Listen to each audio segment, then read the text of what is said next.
So hi guys, welcome to my YouTube channel. Guys, आज की video में हम बात करेंगे क्लास 10th सामाजिक विज्ञान बोर्ड एग्जाम 2023 के लिए जो सबसे वायरल प्रश्न, और ये प्रश्न आपकी बोर्ड एग्जाम 2023 में पक्का आएगा। ठीक है, और अगर आप इन पूरे प्रश्नों को देख लेते हो और हमारे साथ स्टडी करते हो तो आपको 90+ की मैं गारंटी दिलाता हूं। और इन जो ये आज की वीडियो है इसमें सामाजिक विज्ञान का बहुविकल्पी प्रश्न सम्मिलित है, अति लघु उत्तरी प्रश्न सम्मिलित है और दीर्घ उत्तरी प्रश्न सम्मिलित है। ठीक है, तो सबसे पहले हम बहुविकल्पी को देखते हैं, इसके बाद अति लघु और दीर्घ उत्तरी को प्रश्न को देखते हैं।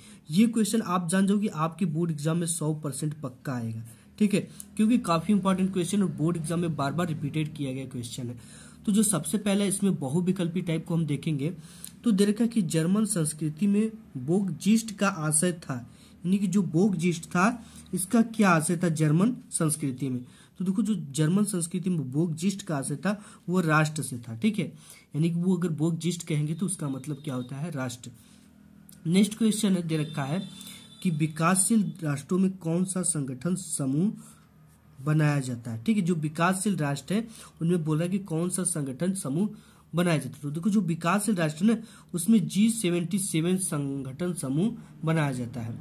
इसके बाद नेक्स्ट क्वेश्चन दे रखा है कि लाल मिट्टी पाई जाती है, यानी कि जो रेड मिट्टी वो कहाँ पे पाई जाती है।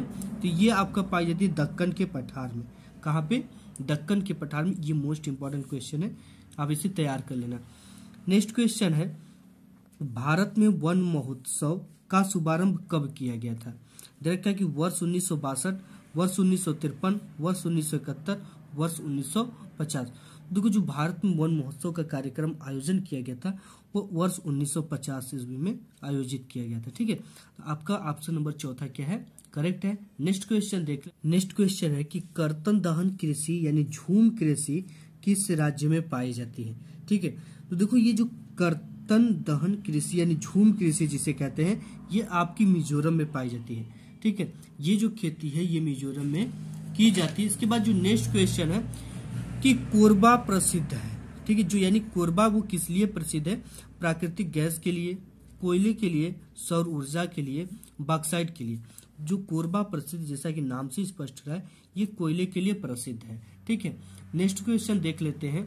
नेक्स्ट है कि पाइपलाइन परिवहन का संबंध किससे है, यानी जो पाइपलाइन द्वारा परिवहन किया जाता है वो संबंध किससे है, जल से है कि खनिज तेल से है कि बिजली से है कि इनमें से कोई नहीं।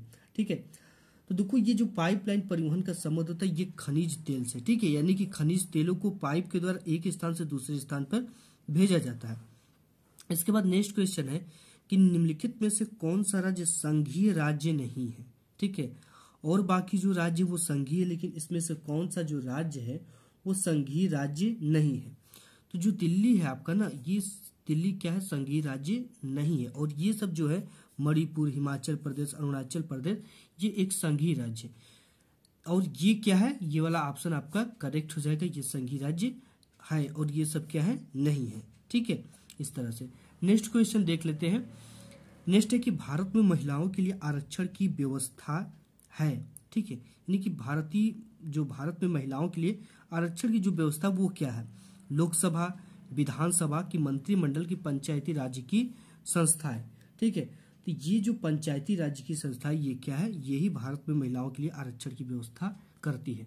ठीक है, नेक्स्ट क्वेश्चन नेक्स्ट और काफी इंपॉर्टेंट क्वेश्चन है कि एक विकसित देश की क्या विशेषता होती है। ठीक है, यानी कि जो विकसित देश है इसकी क्या विशेषता होती है, जैसे आपका अमेरिका हो गया, जापान हो गया, ऑस्ट्रेलिया हो गया, ये एक क्या है, एक विकसित देश है। लेकिन इन देशों की क्या विशेषताएं होती है। देखो, ये एक विकसित देश आर्थिक रूप से अधिक संपन्न माना जाता है, यानी कि इसके पास अधिक मात्रा में धन दौलत सब कुछ होता है। आर्थिक रूप से ये क्या है, देश संपन्न है। ठीक है, साथ ही लोगों का जीवन स्तर उच्च होता है। विकसित देशों की जनसंख्या जो होती है वो काफी कम होती है, इस कारण प्रति व्यक्ति आय जो होता है वो काफी अधिक होता है। ठीक है, जहां भी जनसंख्या कम होगी और पैसे ज्यादा मात्रा में होंगी तो उनकी प्रति व्यक्ति आय जो होती है वो कम होती है। इसके बाद नेक्स्ट जो क्वेश्चन है और इससे भी ज्यादा इंपॉर्टेंट क्वेश्चन है, ये very very most important question है। ठीक है, ये very very most important question, और ये बोर्ड एग्जाम में हर बार आता है। ये हमारे भी बोर्ड एग्जाम में आया था। ठीक है, जब मैं एग्जाम दे रहा था तब भी ये क्वेश्चन पूछा था। तो ये पूछता है क्या कि सार्वजनिक वितरण प्रणाली क्या है, या इसी को कह देगा कि राशनिंग क्या है। किन्हीं दो महत्वों के राशनिंग के किन्हीं दो महत्वों को बताइए। ठीक है, तो सार्वजनिक वितरण प्रणाली क्या है कि सार्वजनिक वितरण प्रणाली के अंतर्गत आवश्यक वस्तु को न्यूनतम मूल्य पर लोगों को उपलब्ध कराया जाता है। ठीक है, ये देखो सार्वजनिक वितरण प्रणाली आपके हर एक गांव में होती है। ठीक है, ये क्या होता है कि आप सस्ते गल्ले की दुकान के नाम से सुना होगा। ठीक है, गांव में होता है जहां से राशन मिलता है आप लोग को, वो राशन हम लोग लाते हैं जो कि सरकार उसे हमें मुहैया कराती है। ठीक है, ये केंद्र सरकार की व्यवस्था होती है। तो यही होती है कि सार्वजनिक वितरण प्रणाली के अंतर्गत आवश्यक वस्तु को न्यूनतम मूल्य पर, ठीक है, हम लोग को जो उसमें गेहूं और चावल मिलता है 3 रुपए किलो चावल, गेहूं 2 रुपए किलो। ठीक है, तो यही कह रहा है कि बिल्कुल हमको किस मूल्य पे मिलता है, न्यूनतम मूल्य पर लोगों को उपलब्ध कराया जाता है। सरकार द्वारा नियंत्रण मूल्य तथा मात्रा में आपूर्ति करना ही राशनिंग कहलाता है। ठीक है, एक नियंत्रण मूल्य और नियंत्रित मात्रा में सरकार द्वारा आपूर्ति कराना ही क्या कहलाता है, राशनिंग कहलाता है। ठीक है, ये चीजें काफी इंपॉर्टेंट है और बोर्ड एग्जाम में आएगी। और पूछ रखा है कि इनकी किन्हीं 3 महत्व को लिखिए। तो देखो जो राशन हम लोग को मिलता है, हम लोग जो खाते हैं, सार्वजनिक वितरण प्रणाली के महत्व, इसमें क्या होता है कि जो गरीब परिवार को उचित मूल्य पर खाद्य एवं उपयोग की वस्तु को उपलब्ध कराया जाता है। जो गरीब परिवार के लोग होते हैं, ठीक है, गांव में तो सभी लोगों को कराया जाता है लगभग।